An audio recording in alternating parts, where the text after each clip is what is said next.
የሁሉም ነገር ጅማሬ አለው።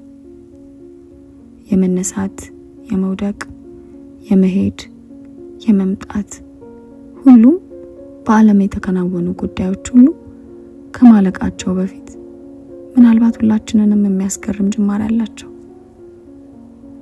በዓለም ካሉ ሁሉ ልጅነትን የሚያህል ውብ ጅማሬ ግን የለም።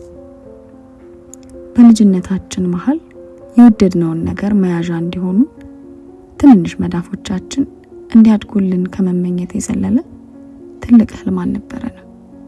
ዓለማችን በደማቅ የተኳለችና ሁሉም ጉዳይ የሚቻልባት ነበረች። በትንሹ አድገን ዓለም ማለት በደሞዛችን ሙሉ የሚጣፍጥ ነገር ገዝተን ለመብላት እንደመመኘት ቀላል እንዳልሆነች ይገባናል። የማንችላቸው የማንጋፈጣቸው ጉዳዮች እንዲያድጉልን የተመኘናቸው መዳፎቻችን ቆዳ ስር ተደብቀው አብረውን እንዳደጉ ይገባናል። ሞት ቆዳችን ስር ያለ በየቀኑ ማናየው የማናስተውለው ግን ደግሞ ልንተወው የማንችል እንደ አንድ ደም ስራችን ነው።